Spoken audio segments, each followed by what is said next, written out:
Good afternoon. My name is Darren, and I'm going to show you how to remove a power supply from a PC and point out some of the pieces and bits that are in your computer box so that you'll know what's going on. Alright, so the first thing we're going to do is unhook everything. So just kind of follow everything from the power supply and follow it to where it goes and just start yanking. We will be editing that out. Okay, these can be kind of tricky, but if you rock them side to side, they should give up on you. And don't forget this little guy down here. Alright, we'll talk about what those all are later. Let's just get this thing out of here first. Okay, and then you got your big bundle leading straight to your motherboard. And so make sure you get your tab with your thumb, give it a good pull. Alright, everything's free, so now we can just worry about pulling the power. Okay, so I got some screws on the outside. Go ahead and yank those out. Don't lose those. You'll need them later. Oh. There we go. Alright, and I think we should be able to push our green button here and everything comes out. And there you have it. It's out. Okay, let's read about it a little bit here. So it's a Dell, and our output is rated at 200 watts. And then input, got your US and your European and your Hertz range. And it's not auto switching, so here's your switch on the back, so make sure you know what continent you're on and switch accordingly. Okay, back to this. You got 3 power rails coming off there. The 3.3 volt for the processor, 14 amps. Your 5 volt rails will run at 22 amps, and your 12 volt rails will run at 10 amps. Alright, we'll talk about the rails in a moment. Okay, so let's figure out what each of these power things go to. So I'm going to set the power supply down. I'm going to look at some plugs. Okay. We'll start with the most numerous. We've got 5 or 6 of these babies here. These are your 4-pin Molex, and they'll run your basic peripherals, your IDE peripherals. Over here you got these 3 came from the 2 hard drives and the CD-ROM. And if you notice, they have 3 different color wires. Your 2 middle wires are your ground, and then your yellow is your 12 volt rail, and your red is your 5 volt rail. And we already read the power earlier. Okay, so that takes care of those. Then this little guy goes on your floppy drive.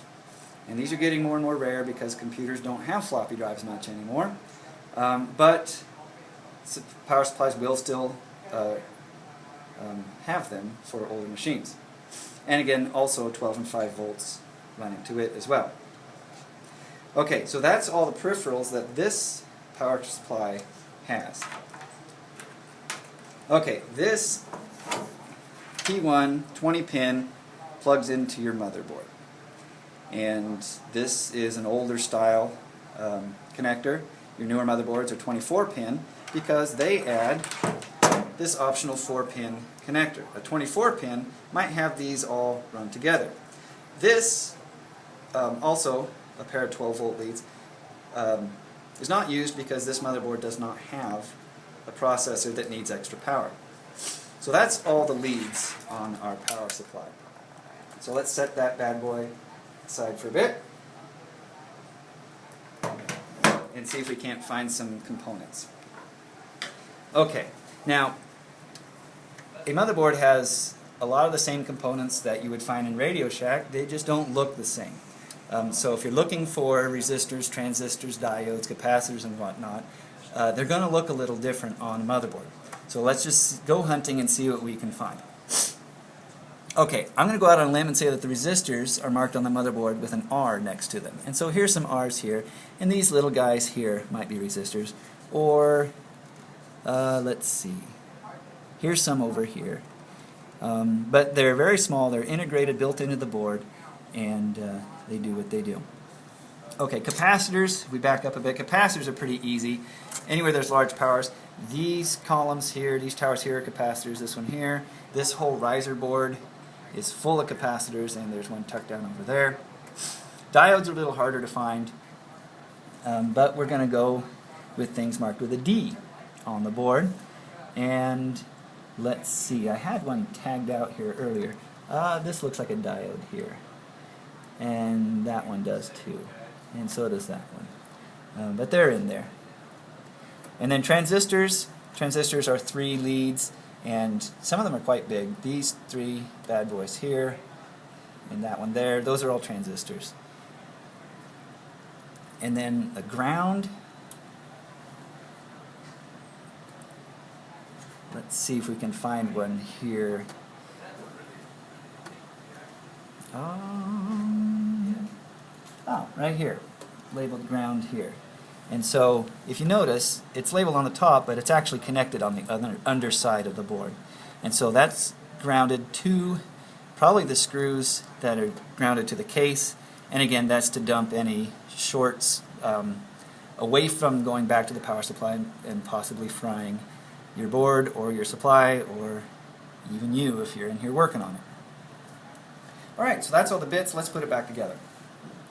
We're just going to do this in reverse order. So we're going to get a box, try and remember how it went in,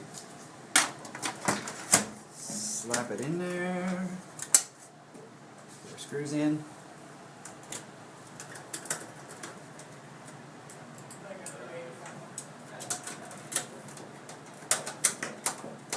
that in nice and solid. Oh yeah, that feels good. Alright. We'll do our Molex first. These two go together, so they probably went to the hard drive. You know, if you're wanting to be specific, you probably ought to write this stuff down. But a lot of times it's just a matter of making it work.